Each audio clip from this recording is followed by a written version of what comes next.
Good morning, everyone. Welcome to our event with our guest speaker, Professor Troy Rule from Arizona State University.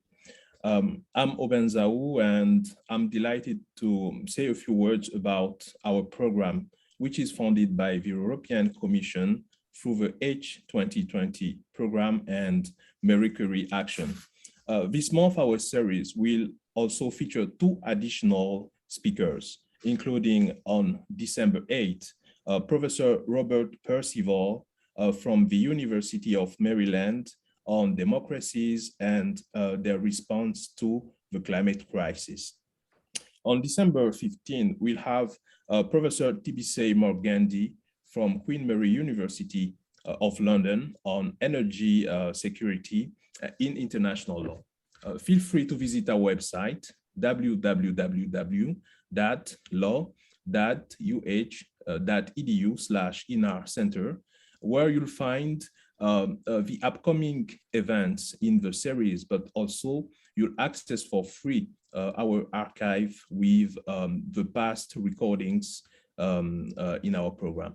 Now I'll hand it over to Professor Gina Warren, co-director of our center and our chair this morning. Awesome. Thank you so much. Thanks to everyone for joining. We have a pretty small group this morning. And so if anyone would like to, raise your hand at some point, I'm sure that would be fine, or have any or put any questions into the chat. We can do it that way as well. But welcome, everyone. I'm honored to be here moderating today for Professor Troy Rule, who's a professor of law and the Joseph Feller Memorial Chair in Law and Sustainability at Arizona State University's Sandra Day O'Connor College of Law. He graduated with honors from the University of Chicago Law School in 2005, where he was the John M. Olin Student Fellow in Law and Economics, and practiced law for 4 years at K&L Gates in Seattle before entering legal academia. Professor Rule is the author of 2 books, Solar, Wind, and Land, Conflicts in Renewable Energy Development, and the Renewable Energy Law, Policy and Practice textbook. And then 3, actually, so sorry about that, and the Law of Property, right? So that's a separate one. So three books, and he's also published more than a dozen legal academic articles, and has op-eds that have appeared in newspapers and Wall Street Journal and LA Times, and obviously is just all around awesome. In recent years, he has worked on policy research projects that were funded by the U.S. Department of Energy and the U.S. Department of Defense, and he received, of course, an Outstanding Teaching Award in 2016. So let's welcome Professor Rule here, and I will turn it over. Hopefully, I think everything will still work on your end, so check that. Let's make sure. Let's see here. Yep, it's letting me. Perfect. Well, thanks first of all to Aubin and to Gina for this invitation and for moderating today, and everyone at University of Houston Law Center for organizing this event, giving me a chance to talk about this current project I've been working on the last few months. I was just telling them before we started here that in the pandemic, there's fewer opportunities to get feedback. So this is a work in progress, and I'm really grateful for this opportunity to hear some feedback on a project, and really welcome all of your insights, since this has not been submitted to any journals yet, and it probably would be submitted in the spring cycle. This is a project that has been sort of ruminating in my mind for, I would say, 4 or 5 years. And I think it's kind of a provocative project. I put off writing it, but I think it just really, it's a problem that has always existed, but it's recently grown into, I think, more of a threat to some really important policy objectives related to sustainability and sort of consumer welfare. And so the problem can be framed in a lot of ways, and I've kicked around different approaches. I decided to ultimately call it this utility mission creep. So because the arguments in this paper are a little bit abstract, I'm going to just sort of summarize the main points first, so that you have sort of a roadmap and see where I'm going with this presentation before I then go through each of the points. So here we are. Here are the main points of this presentation and of this paper. First, if any of you who have taught utilities law or even energy law sort of know, utility regulation, electric utility regulation is very intrusive. It's a very heavy form of regulation. And it is designed really to just deal with one type of market failure, which is the natural monopoly problem. So, and it's really designed to do that for markets for grid supplied electricity and not really anything else. That's what it was designed for. That's one of the main premises of the paper. And so secondly, I argue basically that increasingly we are seeing utilities starting to creep into other markets for things other than supplying electricity to customers through the grid. And examples of that we'll go over include rooftop solar, public EV charging, sales of distributed storage, energy storage systems, things like that. And this trend of utilities creeping into these other markets, at first glance, it can seem really advantageous because utilities can potentially, in the short run, accelerate the deployment of some of these technologies. But the argument of this paper is that this is a bad trend, that this is a trend that is ultimately bad for consumers and bad for the sustainable energy transition in the long run, because utilities are structured only to operate in grid supplied electricity markets that are prone to natural monopoly problems, and these other markets are not. Therefore, allowing them into these other markets creates distortions that are just not justifiable in the long run. And so I argue at the end then that new laws are needed to address this. So that gives you an oversight and overview of where I'm going with this. So let me start first with this natural monopoly problem and in grid supplied markets. So most Americans get their energy from, still today, most of them get from investor-owned utilities, which are large private companies with shareholders that are nonetheless heavily regulated through mostly the state government, through public utilities commissions, public service commissions. And this regulatory structure is among the most intense, intrusive structures for regulating anything in the United States. Basically, what utilities agree to, and those who have again taught utilities law, we know this very well. The state promises under this sort of what's known as regulatory compact, they promise that they will protect utilities from competition. So utility gets a service area, an exclusive area that is their exclusive service territory, and they're protected from competition within that space, meaning that no other utility can offer to sell electricity across the grid in that space. And the state promises utilities that they will be able to recover their costs, their capital expenditures, and even earn a return on investment. So they get to recoup their operating costs, get a return on investment on any of their capital expenditures. And so it's a pretty sweet deal for them. Think about that in almost any other context. The state protects you from competition and guarantees your profits. But in return, utilities have to make some promises too, and they promise to serve everyone within their exclusive area that's willing to pay. They have to provide service to everyone, and they have to allow the state to set their prices. And so this is pretty sharp contrast to the approach that's used in markets for basically any of the products that use the energy. Think about the products for TVs or toasters or computers or anything like that. None of this structure applies in those contexts. Instead, what you have is several producers that are competing with each other on price, on quality, and all of that competition sort of this capitalistic market system. If you think of economics, Adam Smith and the invisible hand, this is the basis of our free economy, right? It's crucial to our prosperity in this country that we have this capitalist system in which companies can compete against each other, and that promotes innovation and it drives down prices and it benefits consumers, benefits everyone. So you might ask, well, then why are electric utilities regulated so heavily? Why do we have this special structure for them? And why don't we just let them compete and set their own prices? And there are a couple of possible explanations for the emergence and use of this approach, this very heavy regulatory approach. One is based on economic theory, and the second is based on political theory. And I think I'll just describe the political theory one first because it's simpler and it's a little bit more of a cynical explanation.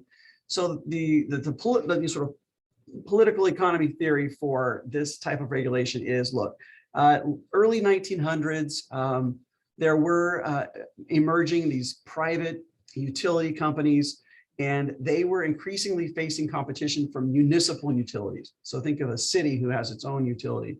And so there was this competition between private utility companies and municipal utilities. And the municipal utilities had some advantages. One of them was that they could borrow money through public financing, and that would allow them to get capital at a lower cost. And so they had a pretty big comparative advantage over private utilities. And because of this, private utilities were sort of backs against the wall. They were feeling a lot of pressure and could tell that they were, it was going to be difficult for them to grow. So Samuel Insull famously started lobbying for cost-based regulation. So basically, these private utilities went out, Samuel Insull leading the way, saying, why don't we regulate our market more, which is an unusual thing for a private industry to do. But they recognized that this could be to their advantage. And they convinced states throughout the country to adopt the model that you see on the screen. They basically said, this is better for us because look, if we do this, if we adopt this, now we're now on even footing with these municipal utilities because we have guaranteed returns on investment. We have access to cheaper capital as a result of that. And we're going to be protected from competition. So we don't have to worry about municipal utilities cutting into our service areas. And so it was in their interest to allow this. So that's the sort of cynical political explanation for why we still, and of course this continues today because once these benefits are locked in for utilities, they have really strong incentive to hold on to them. So they're the incumbent stakeholders now, and they're just gripping onto these things and not going to allow these benefits to slip away. And so it persists even today. The economics-based rationale for this model is a little more nuanced. And the first concept that's relevant to that is this idea that these markets are clothed in the public interest. So anyone who's taught in energy law, you surely cover Munn versus Illinois, this case, basically presenting this idea that industries that are clothed with the public interest can be more heavily regulated. And secondly, getting more than deeper into the sort of microeconomic explanation, basically this industry would fail, the market would fail if there was not intrusive government regulation. So the idea of a market failure and the type of market failure for these markets is the natural monopoly problem. What is the natural monopoly problem? It's the idea that if left to itself with no government intrusion, this market would result in a few large monopolies dominating the market. And why is that true? Well, because the market for distributed electricity requires producers, think of utilities or any company that wants to sell grid supplied electricity, it requires them to invest huge sums of capital up front. They have to build out giant transmission and distribution line infrastructure and substations, and all that is very, very expensive so that they can run power lines into everyone's homes and everyone's businesses.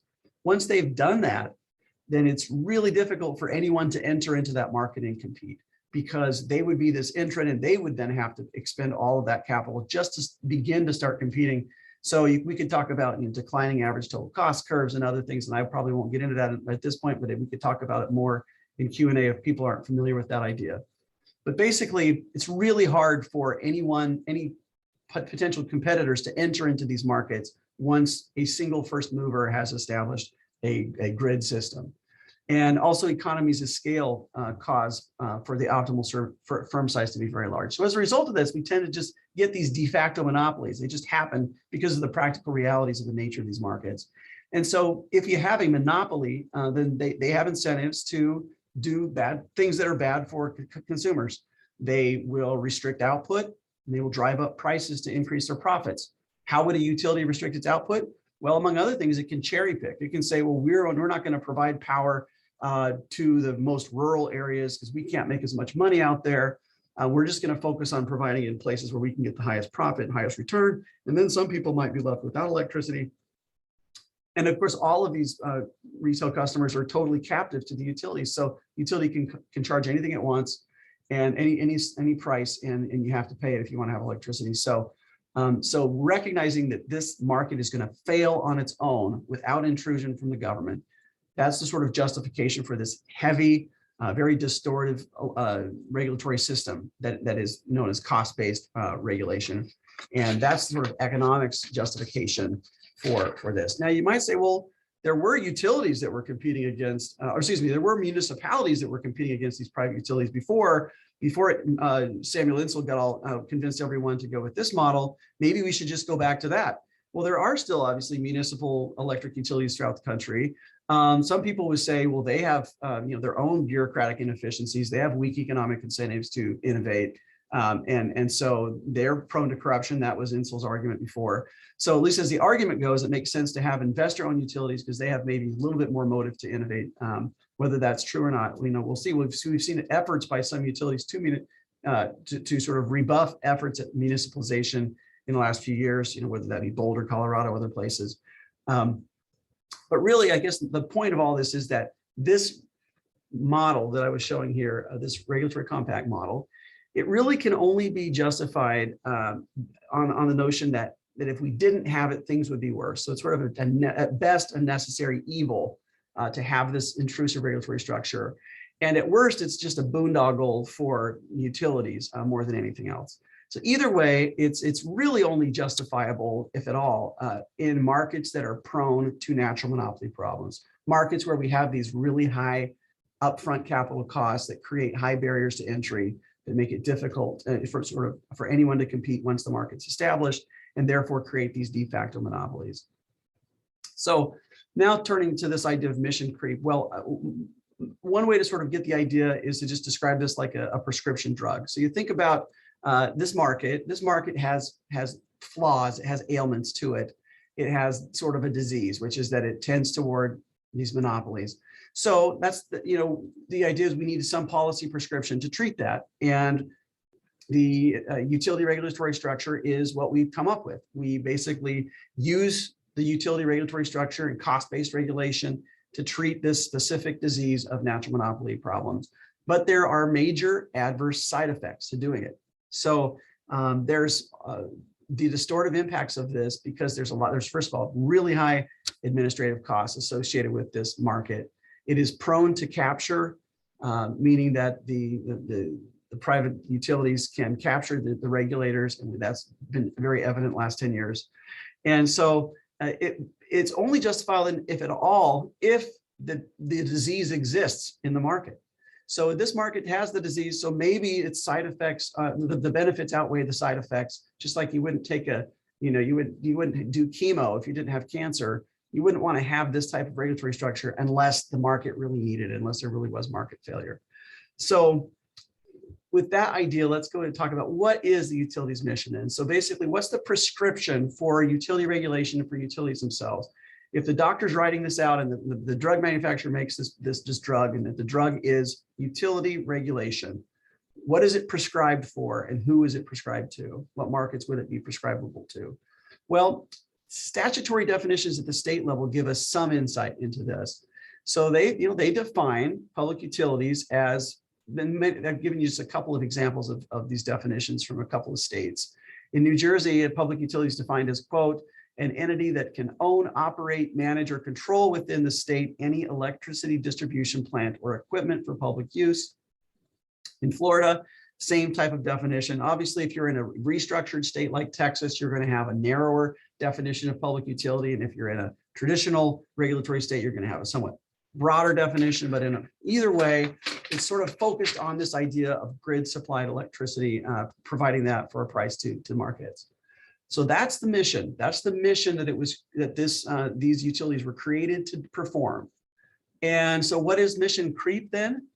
Mission creep is a term that sort of came out of the 1990s, military officials describing certain military missions in mostly the Middle East, and saying, look, we initially went in, think of like Afghanistan, we went in and we were intending to do certain things. We had a mission as a military in this place, in this occupation or whatever, but now we've allowed that to creep into other things. And generally mission creep has sort of a negative connotation. That term is viewed as negative because it suggests that maybe we're getting beyond what we should be doing and there could be cost to that. So for utilities, utility mission creep occurs when a utility engages in activities that lie squarely outside of its intended mission of providing grid supplied electricity. And I thought I would just give one example that's sort of an obvious one to sort of help, sort of solidify that idea in our minds, which is, we'll just suppose that a big utility, say PG&E or some large IOU, they decide that they want to start selling household alkaline batteries, like the ones that are in these pictures, right? That you stick inside of whatever sort of little device you have in your house. So suppose that PG&E goes before state regulators in California and says, look, we want to start selling this type of electricity. This is a type of electricity, and we want to start selling it. So please approve for us to, borrow some money at our very low rates, which we have access to because we're a utility. And we're going to build a factory that makes AAA, AA batteries. And we're going to fold the cost of the factory into our rate base. And then we're going to start up. We basically have zero risk because we have the backing of the state. We basically are guaranteed returns with all of this. And so we'll start selling batteries right up against Duracell and Energizer. That will be the PG&E batteries. And we'll just sell them right up against that. And it'll be good for consumers because we have access to really cheap capital. We have lower business risk than Energizer or Duracell do. So we'll be able to undercut their prices and it will benefit the market. So should they be allowed to do this? Well, hopefully you recognize no. And there's no way that the California Public Utilities Commission is going to allow PG&E to start selling alkaline batteries. Why? Well, a few reasons. One is it really just falls flatly outside of its mission. And meaning it doesn't fall within those definitions that we were describing of providing electricity across a distribution grid. That's what PG&E is designed to do, not to sell alkaline batteries. But why is that? Why does it have that definition? It's because this is a healthy, functioning market. There are relatively low barriers to entry into the alkaline household batteries market. There are lots of knockoff brands of batteries. Target makes their own batteries and other companies. There's lots of competition in this market, and that helps to already naturally keep prices low. There are a lot of producers, and there's really no need to allow PG&E to start participating in this market. If we do, it would be like giving chemo to someone without cancer, meaning we're taking this intrusive regulatory structure and elements of it, including utility themselves, that have distortive effects, that have negative side effects within markets and high costs. So these negative side effects, and we would be allowing them to go into this healthy market, and the cost would outweigh the benefits of doing that. And so that's the idea of mission creep. So why are utilities feeling more pressure to do this now? Well, I think there's a few reasons. And one is this can be summarized or encapsulated in this death spiral narrative that I'm sure many of you have heard of before, right? So just take the market for solar, rooftop solar as an example. And there's several examples like this that are existing throughout this sort of sustainable energy movement transition that we're seeing right now. But for the market for rooftop solar, think about it from the perspective of a utility. They have always had a 100% monopoly. They've always been the only providers of electricity, the electricity you need to run your TV and your appliances in your house.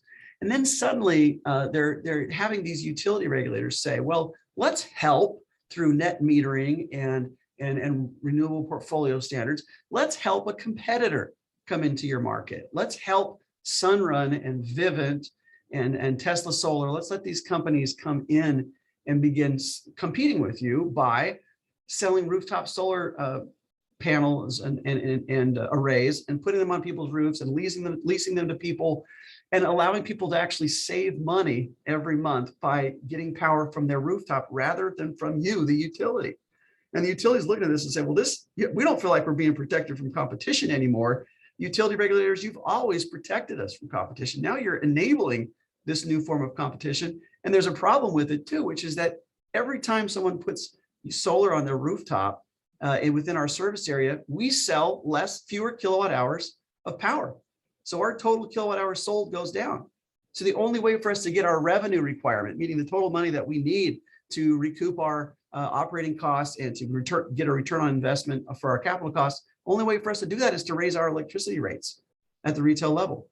But then if we raise our rates at the retail level, what's going to happen? It's going to make rooftop solar be even more appealing. And so even more of our customers are going to want to get rooftop solar, and that's going to reduce our kilowatt hours sold even more. And then the only option we have is to raise rates more.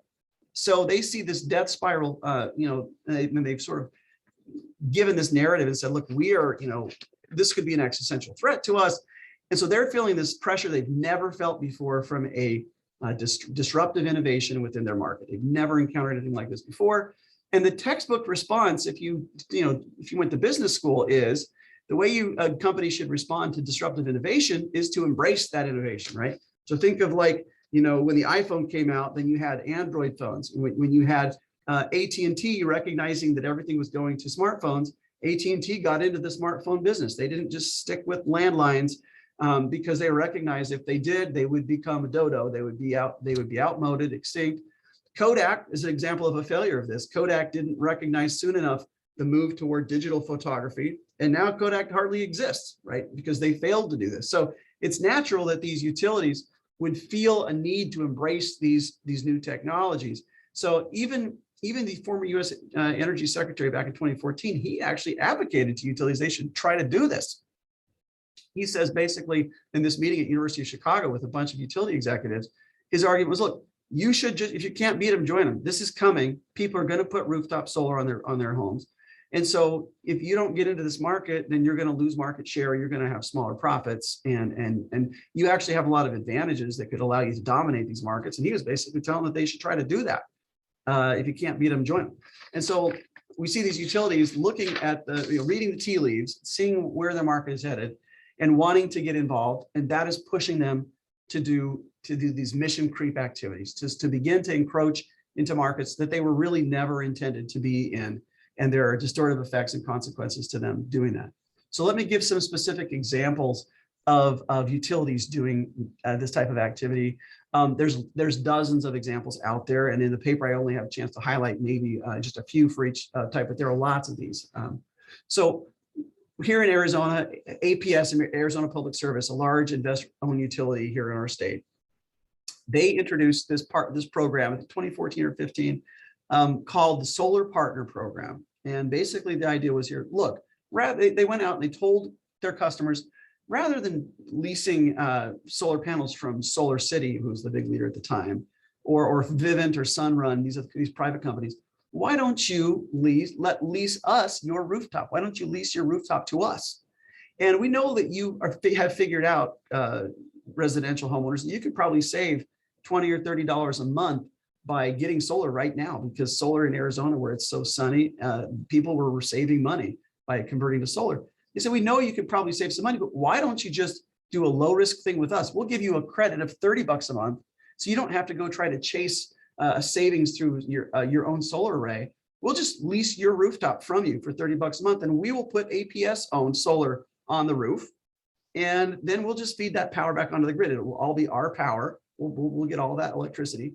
And then you'll get your savings. And why don't you do that? Well, it quickly filled up. As soon as they released this program, the 15,000, which was the max for this initial rollout, quickly filled up, and people did this, right? So every one of those people that got solar from APS, they didn't get solar from Sunrun or Vivint. So think if you're Sunrun and you're watching, you're looking at this, like you have this giant elephant in the room now, right? This new competitor who now has all of these competitive advantages of having access to a customer base of 1 million people, 1 million households. They get to send a letter to them every month with their bill, and they can slip a little thing in there telling them, why don't you go with us? They have the name APS going along with them. APS has access to cheaper capital than the private market can provide because they have guaranteed returns. And so APS looks like a really formidable competitor to these private companies. And the CEO of APS at the time just says, look, the demand is there for rooftop solar, and we, APS, are ready to meet that demand. They're embracing it. They're taking Stephen Chu's advice and just getting in this market themselves. And after APS did this, we saw sort of this wave of similar programs throughout the United States. Tucson Electric Power did something very similar. In Wisconsin, we saw it at We Energies. We saw it in Georgia. We saw it in Indiana. These large investor-owned utilities are saying, look, if somebody wants to buy distributed solar, we want to sell it to them. We want them to buy it from us. Don't go to Sunrun. Don't go to Vivint. Buy it from your friendly utility who you've always trusted and known. We are a safer bet for you. And that was the trend. So you might say, well, that sounds great, right? Lots of people are getting solar, and those utilities do have access to cheaper capital. So it seems like maybe it's a win-win, right? Well, in the short run, it can always seem very enticing to allow these things to happen, but there's a long run cost to it. And those costs have to do with the fact that these markets, the market for rooftop solar is not prone to natural monopolies. So it's more like a lemonade stand than it is like distributed electricity grid. What do I mean by that? Anybody with a bucket full of lemons and a table can go out on their front porch and they can squeeze lemons and pour some sugar and water and start selling lemonade. The barriers to entry into the lemonade sales market are very low.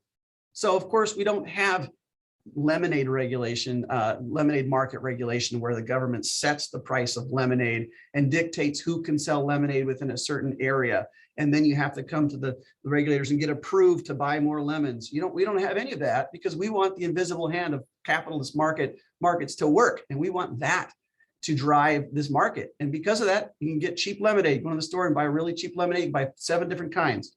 That's great. That's good for everyone. Well, the market for rooftop solar is more like that market than it is like the market for distributed energy, or excuse me, for distributed electricity across a grid.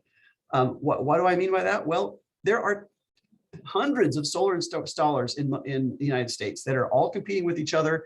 A roofer or someone who installs windows, they often already have the trucks and a lot of the things that they need to enter into these markets. And they have been doing that. And that has been helping to drive down price for rooftop solar installations in the United States, because there's competition. We have price competition and we have innovation in these markets. Those are all good things. This is a healthy functioning market. It's a market without cancer, so we have no need to give it chemo, right? That's the idea. So we see the same thing happening in other markets. Another example is these power walls or distributed energy storage systems. Tesla makes them, but there are lots of other companies that also now are making these home battery energy storage devices that you can put in your garage and that you can store energy in. But there's a competitive, healthy market for these types of products. But what we're seeing is some utilities are doing the same thing that APS was doing with rooftop solar. They're starting to try to do that for these energy storage systems within people's homes. And a couple of examples that are covered in the paper are in Green Mountain Power in Vermont is doing this, where they're basically coming in and saying, don't go on the open market and shop for a distributed energy storage system for your garage. You don't need to do that. Come to Green Mountain Power. We can help you. We will basically allow you to pay us a fee, and then we'll put these into your home for you. And Liberty Utilities in New Hampshire is doing the same thing. You pay a one-time fee or you pay a monthly fee, and we will put these into your homes. And it's always Tesla. It's Tesla's product. And look, I love Tesla, but these utilities are singling out Tesla, and they're just giving these opportunities to Tesla, which is this private non-utility company. And a quote from a spokesman for Liberty Utilities on this, they said, look, we believe the utility can do this, meaning put in or sell these distributed energy storage systems just as well as third-party providers. We believe utility ownership for it is appropriate. They're responding to all these people that are basically rebuffing that and saying, no, this is not a natural monopoly prone market. You should not be in this market. And they're saying, oh, we think we can, we think we should be. And similar things are happening in EV charging markets. So several utilities just in the last couple of years have started to get approval from their state regulators to use ratepayer funds to build EV charging stations. And again, there are dozens of companies out there that are doing public EV charging. There's Blink, there's EVgo, Tesla has its huge network of EV charging. There's lots of companies, I could list several of them, that are competing with one another, deciding where they want to build these. But we have these utilities and going to regulators and say, why don't you let us build these EV charging stations? And so they're getting approval to fold this into their rate base and pass costs on to consumers and build these EV charging stations. And it's been interesting to watch because they've really struggled to figure out how do we set price for these, because they don't want to do it cost-based because it would be too high. Because basically what's happening here is we have giant cross subsidies. We have huge cross subsidies from poor, ratepayers without electric vehicles to users of these EV charging stations, because the charging stations can't pay for themselves. And yet utilities who often say, well, it's unfair to have cross subsidization. That's what they say against net metering. In the context of these EV charging markets, they don't seem to care about cross subsidization. They think it's fine. In fact, they don't even want to talk about it because they see this as an opportunity for them to add to their rate base, right?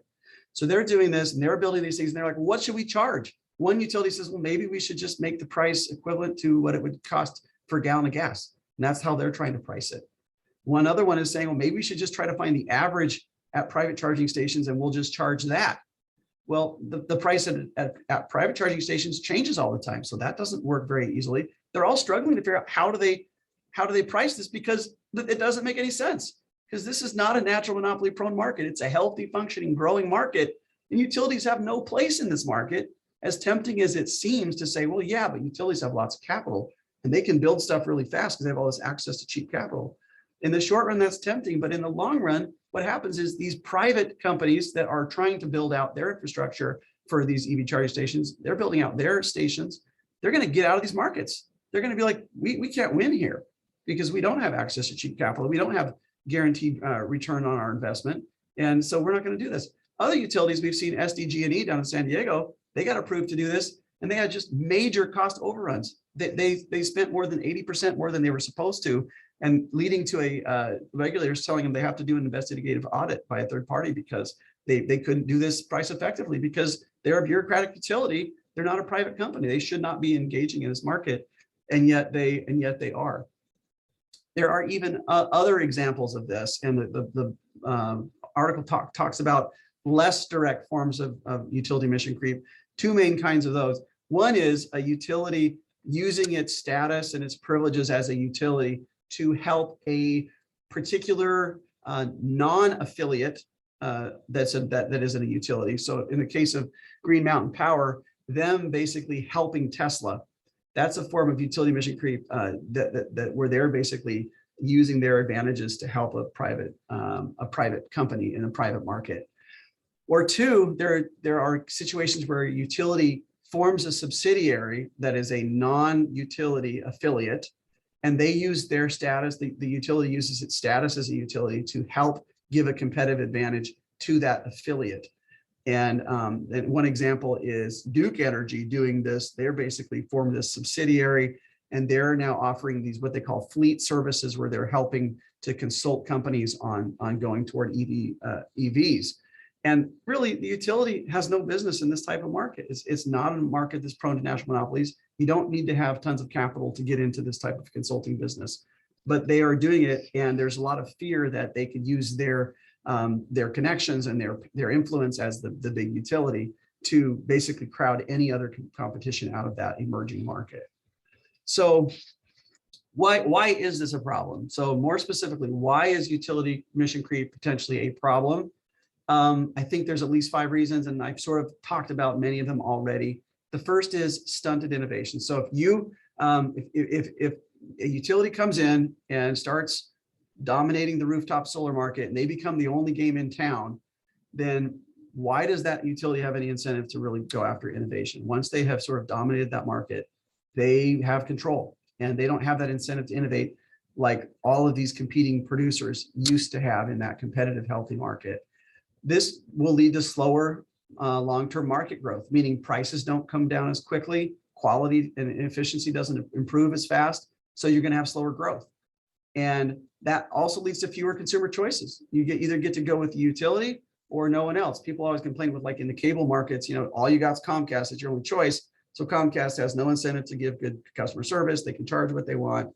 That's where you would head toward if we allowed the utilities dominate these markets. And long run, from a sort of a policy side, this leads to a slower transition to sustainable carbon-free energy, because all of this market growth, that is what's driving this transition. And so in the long run, even though it's tempting in the short run to say this is really good, the long run costs could be pretty significant. So lastly, and I'm trying to think how much time, looking at how much time I've used here. What do you do? So if we think this is a problem, which I argue that it is, what are some possible solutions to it? Well, first, I think states at the state level, state governments could more clearly describe what the mission of a utility is. They could be more explicit in statute about what a utility is, and they could even more clearly prohibit utilities from entering into other types of markets. They could explicitly prohibit that. State legislatures could also direct their utilities commissions to police this. So they could put restrictions in place and then give a charge to utility commissions to prevent utilities from creeping and say, your job is to make sure utilities don't creep. This is a part of your job. And lastly, and the paper gets into this, I haven't really touched on it much in the presentation, but sometimes utilities they will use some arguments basically saying, look, we can help to push this market along, or we can promote justice goals better than the free market can. And I'm basically arguing in the paper, and if we can talk about this more if you want in the Q&A, that there are other strategies available to pursue these goals and to push this market forward other than having the utility enter into these competitive markets. And so we just need to be more cognizant. Policymakers need to be more aware and pursue, whether it be justice goals or just sustainable energy policy goals through means other than allowing a utility to creep into a market where it doesn't belong. So I think with that, based on the time, I think I'll go ahead and turn it over for questions and look forward to hearing if you have any thoughts or advice on this project. Thanks much. Excellent. Thank you so much. Okay, are you able to stop share on your screen, and then we'll Yes. get everyone on? Mhm. And so what I think would be great is I have tons of questions, obviously, and things that I would love to comment on. But given that we have 11 of us on here, I think it would be fun to also have everybody raise their hand and actually ask questions if you would like directly. Sure. I do have one in the chat too. Let's see. Just to get it going, warm everyone up. So one question: to what extent could utility mission creep slow the overall effort to the low carbon shift?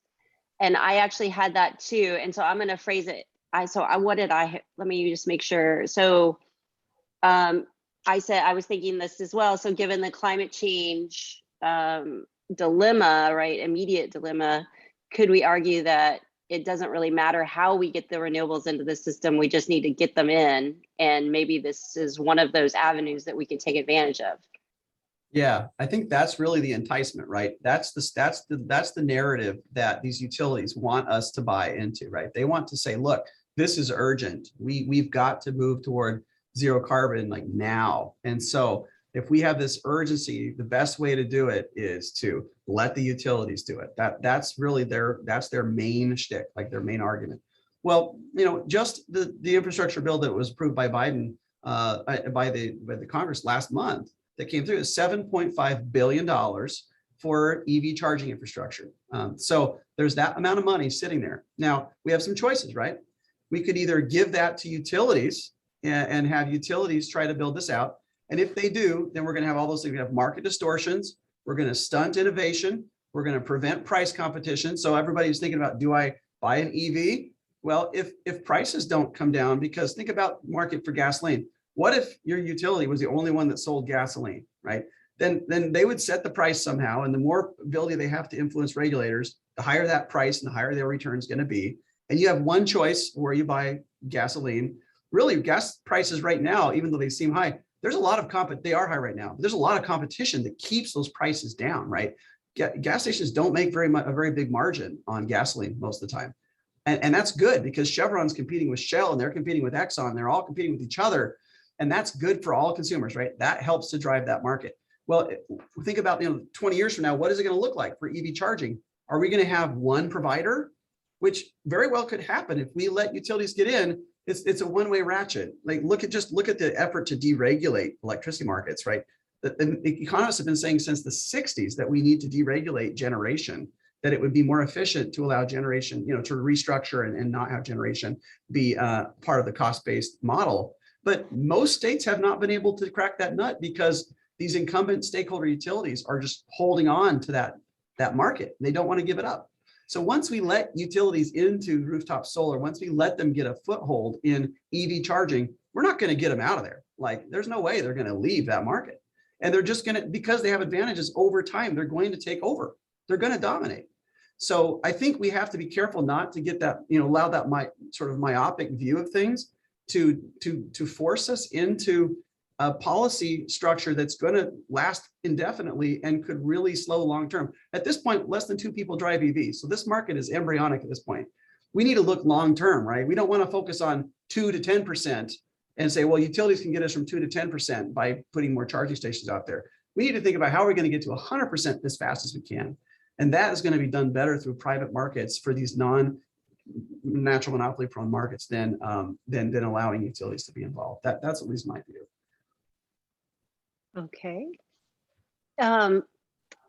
Questions from the audience? Yeah, I've got a couple. Can you hear me? I can.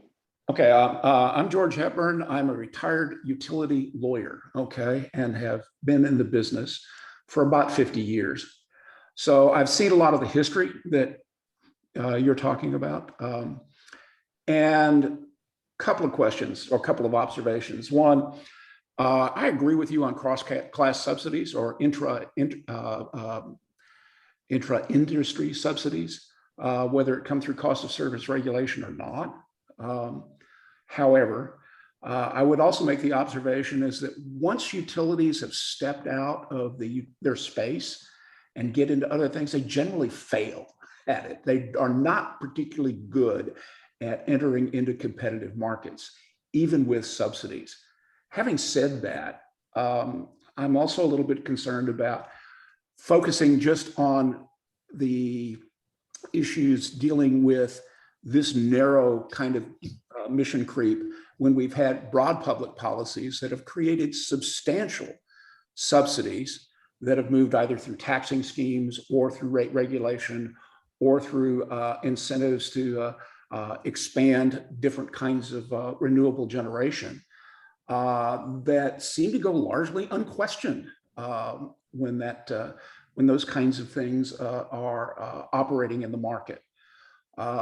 Again, if we're looking at market forces that we really would like to have drive the energy decision, why would we just confine ourselves to looking at what utilities are doing outside of their normal cost of service space?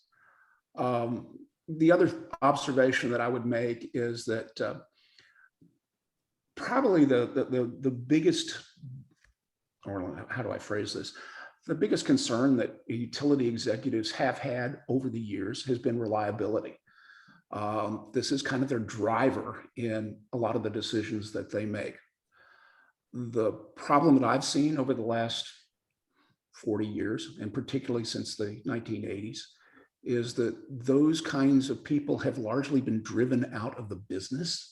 And that has become, I think, a major contributor to issues that we have experienced here in Texas with reliability, as demonstrated last February.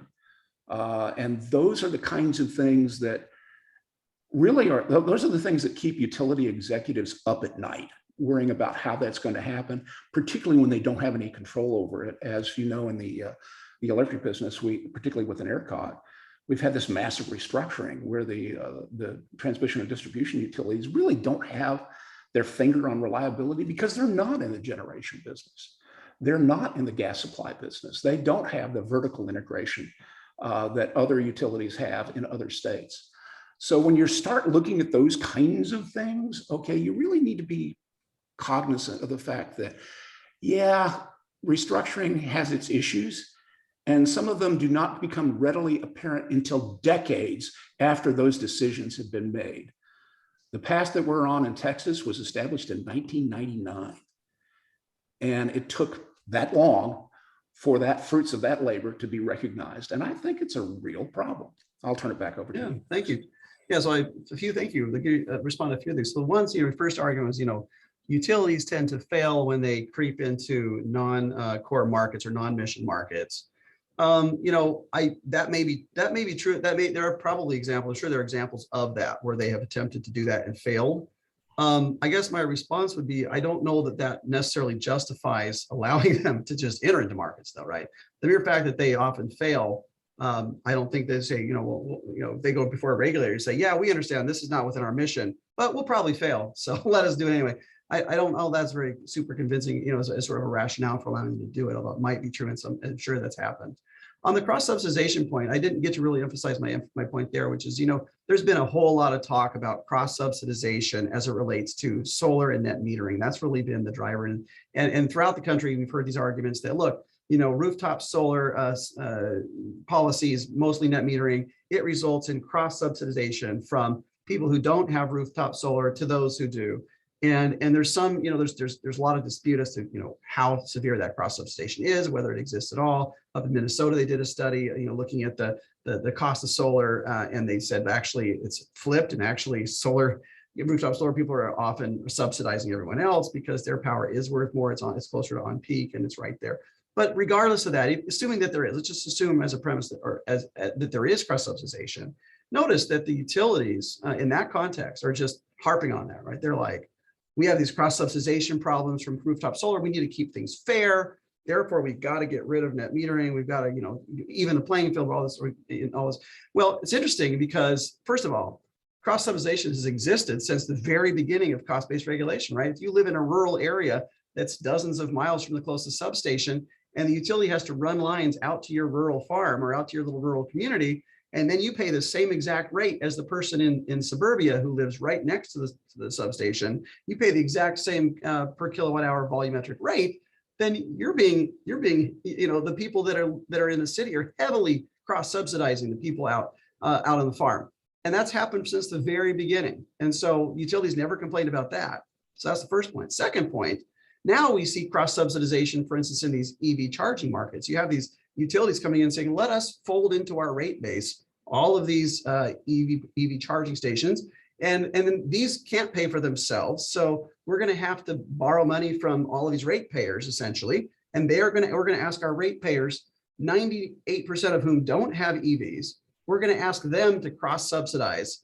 And utilities don't mention cross-subsidy in that context, right? They don't want to talk about cross-subsidies because they want to fold this into their rate base. In this case, it's adding to their budget, it's adding to their ROI or to their profits. So they don't want to talk about cross-subsidization, even though their very proposal is for cross-subsidization of these EV charging stations. And so it's an exact opposite. It's like they're speaking out of two sides of their mouth when they say cross-subsidization is horrible and unfair as it relates to solar. And then cross-subsidization, we don't want to mention it, but that's totally what we're doing over here with EV charging stations. So I think they've got to straighten that out. And then as it relates to reliability, I agree that, that there's big problems. And Texas really showed a lot of how you could do deregulation in the wrong way. And so all of these examples that I'm providing, whether it be rooftop solar, public EV charging, or distributed energy storage, all of these, utilities have some role to play. They're going to have to do interconnection on a lot of these things. And what the model that's been working with private companies is they do make-ready locations for an EV charging station. So utilities have involvement in this. They need to make sure the grid's going to be able to support these things, and there has to be updates to the grid to allow for that. But none of them are quite the same as what happened, with these restructuring of markets themselves, where you're right. There were not enough guardrails put in place in Texas. We had poor weatherization of natural gas plants and wind turbines in many cases. We had pipelines that were not properly weatherized.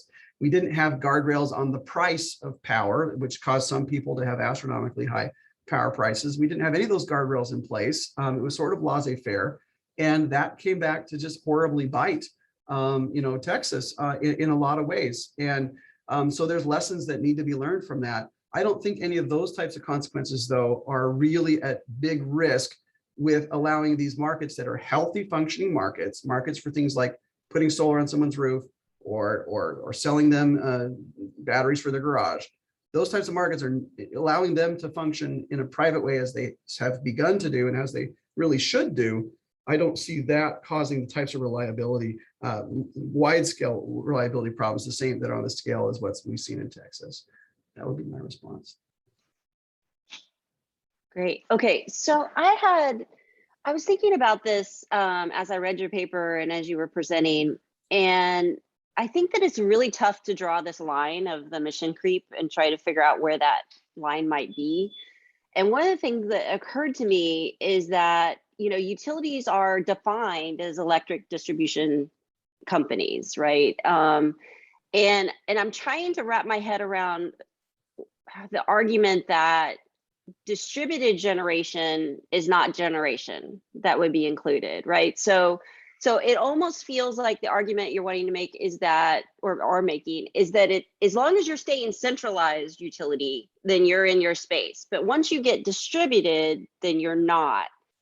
And I'm not sure how comfortable, right, I feel with that and where that line should be.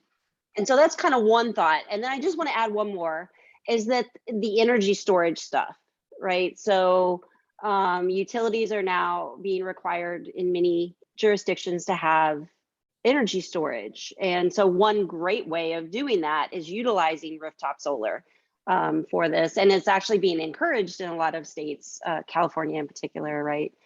So just those two kind of concepts, this distribute, like where does this line of mission creep go? And then what your thoughts are on the energy storage. Yeah, thank you. That's great. So I do think that, and you're right, my paper is suggesting, and a core premise of it is this idea that there is a line between distributed generation, which would be rooftop solar, or even distributed storage like your garage battery, versus utility scale storage or utility scale solar or any other type of utility scale generation. And that line is driven based on what, whether there's a natural monopoly problem there. So basically, think of the doctor diagnosing, do you have cancer or not? If you have cancer, we're going to give you chemo. If you don't have cancer, then you shouldn't get chemo because the side effects of allowing you to have or giving you chemo are going to be worse than any medicinal benefit that you get, right? So same idea. So look at the rooftop solar market. It's a healthy functioning market. There are lots of competing producers. There's low barriers to entry. We're seeing prices come down. We're seeing innovation. That's a healthy functioning market. So to allow a utility, which is part of the key, I think, chemo, it's part of that cost-based regulation, allow that to come in here, that's just going to cause side effects, adverse side effects with no offsetting benefit. And so there's a net negative, there's a net cost to doing that. To go into utility scale and the system that we have right now, so whether, some states have decided they don't want to do, restructuring yet, whatever. At least utility scale, though, the barriers to entry are at least a lot higher, even if it's a utility scale energy storage. So this paper is not about deregulation. I should be clear, whether a state decides they want to be restructured or not, that's sort of a separate issue from this. But definitely, I think, giant utility scale generation project that's going to then send power, all of it offsite and send it through wholesale markets or so. That's definitely, to me, fundamentally different. There's not lots of producers that are all competing in the same way. Now there is PURPA and there is competition, particularly in restructured places, but not like we see with rooftop solar or with all these companies that are selling batteries, where there's already market that's working well. Like we don't need to let utilities in there. So rather, maybe we should never have let utilities get into generation as much as we have. And now it's the one-way ratchet. We can't extricate them out very well in many markets. That's why restructuring has been slow. But as Mr. Hepburn pointed out, restructuring also has tons of problems with it. We've got to figure out how to do that properly. But those are all sort of separate issues. My point is, yes, I think that you decide, is this market prone to natural monopolies? Are we seeing that? Are we seeing one dominant party because of network effects and because of economies of scale and barriers to entry, that we're getting one dominant monopolist? If that's the case, then maybe we need to let, maybe that's appropriate for cost-based regulation. But in all the examples that I gave, that's just not the case. It's pretty clearly not happening in those markets.